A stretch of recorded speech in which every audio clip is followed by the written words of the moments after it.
as assimetrias dos ciclistas, dos seres humanos, é o que fazem com que a gente precise ajustar a bicicleta. É muito melhor eu falar, poxa, pega ali um avanço, uma mesinha de, sei lá, 75 ou 100 para substituir aqui, do que falar, olha, Ju, vai lá no Pilates, vai fazer 6 meses e volta aqui para eu ver se você ficou boa. Então, assim, a gente entende o corpo humano fora da bike e encaixa a bicicleta a ele, porque a bicicleta é simétrica, o corpo humano não. Eu posso pegar, justo, uma pessoa, eu falei agora com o Betão, né, o Rafa senta bastante na ponta do selim. A bicicleta de triatlon dele, a altura do selim é 4 centímetros mais alta que a bicicleta de estrada. E se ele pega o fit da estrada dele e bota no bike de triatlon? Ele não vai andar. Tipo, não é a mesma bicicleta, a experiência não é a mesma. Ele não sente igual. Segundo, os pés são a sua fundação. Invista neles. É uma coisa muito curiosa. Um dos principais pontos, cara, por que é que a minha mão adormece? Se for para eu chutar, eu primeiro chutaria o selim, o banco, a medida dos isquios está errada. E a segunda, o pé. E aí você vai dizer, pô, mas você não falou da mesa, você não falou do guidão, você não falou da fita de guida, da luva. Não, porque primeiro a gente avalia o pé da pessoa. Então começou o fit, aliás, primeiro a gente avalia o isquio, mas eu vou chegar nele na sequência. Mas um dos pontos principais é a pisada. Não adianta nada, eu, por exemplo, tenho um joelho que a gente chama de valgo, para dentro. Então a hora que eu agacho aqui, ó, eu tenho minha estabilidade de pisada, eu tô vendo que eu tenho um valgo dinâmico, quando eu subo ele vem para fora, quando eu desço ele vem para dentro, e tem uma rotação de quadril, tem uma rotação pélvica. Quem sustenta isso tudo? O pé.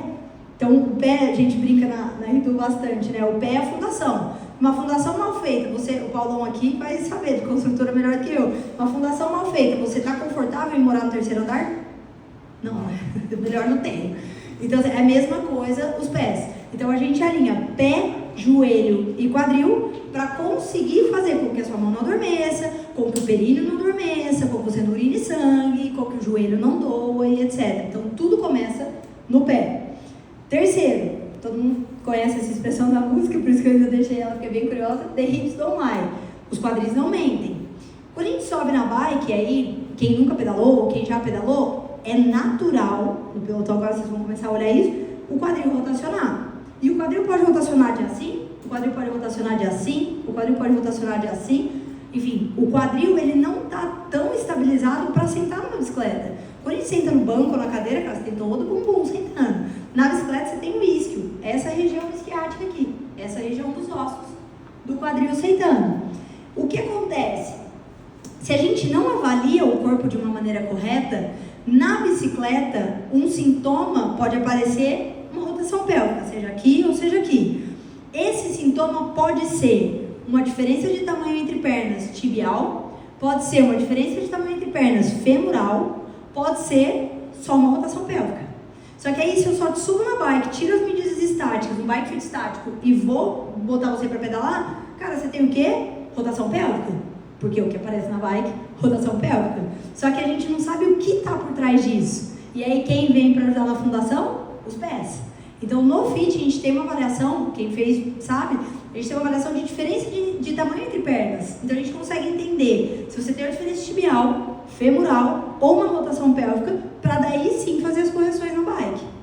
E aí uma curiosidade que sempre que eu conto, eu mesma me surpreendo, porque quando eu aprendi isso eu fiquei muito contente de ter aprendido, foi com o Andy também. Imagina um quadril de todo mundo, isso aqui é um quadril infantilzinho, nosso é um pouco maior. O quadril feminino, os isquios são um pouco mais abertos, então a gente tem uma abertura isquiática maior, ou seja, a gente precisa de um selim com essa região de abertura isquiática maior. Para quem não sabe, existem selins 130, 143, 155, 168 e 175. Então, existem medidas diferentes de selim, para além de modelos. Se vocês olharem aqui, só aqui nós temos uns 10, 11 modelos de selim, fora as medidas. O que acontece? Numa bicicleta de estrada, olha, falta mão. Numa bicicleta de estrada, a gente vai pegar o nosso quadril e vai sentar sobre a região de ossadura isquiática. Ou seja, sentou aqui, períneo ficou livre e tá tudo certo. Na bicicleta de triatlon, não é isso que acontece. A gente pensa que a gente senta na bicicleta de triatlon, que a gente vê os triatletas andando, pra frente. Mas na verdade, se a gente só sentar pra frente, cara, você tem períneo, você tem ramo púbico, você tem sacro, você tem muita região aqui. Você tem muita região aqui. E aí você tem muita compressão. Por isso, o segredo da bicicleta de triatlon é quando a gente for sentar, eu mexo muito, né? Quando a gente for sentar, a gente rodar o quadril e aí sim a gente senta. É aí que o osso de sentar da bicicleta de triatlon é diferente do osso de sentar da bicicleta de estrada. Quer dizer, é tudo bicicleta, né? Então assim, são duas rodas, um guidão e tá tudo certo. Quando a gente olha para uma bola de golfe, a gente pode jogar basquete com a bola de golfe? Tipo, não tem outra bola, só tem golfe, vamos jogar basquete? Não vai jogar. Só que se eu tiver uma bicicleta de triatlon, vou fazer uma estrada, se eu tiver uma de estrada, vou fazer uma prova de triatlon mais longa, ou invariavelmente um mountain bike, pô, de mountain bike anda junto com essas, anda no asfalto. Só, cara, são esportes diferentes, são experiências diferentes. É sobre isso o bike fit. Então esquece aquela questão de, pô, coloquei lá no Google, tinha vezes 2, vezes 3, vezes 1.94, o Betão deve saber quanto que é o cálculo do bike fit caseiro, mas assim, não é isso. É sobre onde eu vou sentar, onde eu vou pegar, como o meu corpo vai se encaixar um pouco mais na bike. E aí, quarto ponto, posição das mãos. É um produto de um ótimo fit. Lembra, pô, tô com dormência nas mãos, o que que é? É a manete, é o guidão, é a luva. Não, pode ser o selim, pode ser o pé. Então a gente sempre olha pé, selim e mão. Quando a gente chega na mão, se todo o resto estiver bem encaixado, tá tudo certo. E aí vai uma dica para quem já fez, ou fará, ou enfim, algum fit que não seja o Ritu, ou enfim, a nossa metodologia que a gente aplica. Não existe bike fit sem tirar a medida esquiática. Sem tirar com um aparelho igual a esse aqui é o digital, mas pode ser um de espuma, enfim. Não existe bike fit sem tirar a medida dos ossinhos do bumbum. Não tirou essas medidas, não encaixou o selim na medida correta, pode ir embora, porque o bike fit não está certo. E aí você diz, pô, mas beleza, fiz investimento na bike, fiz investimento não sei o quê, e não vou investir no selim. Tudo bem, mas pra gente seguir o fit, esse aqui é um de espuma, por exemplo, que é o que mais a gente usa.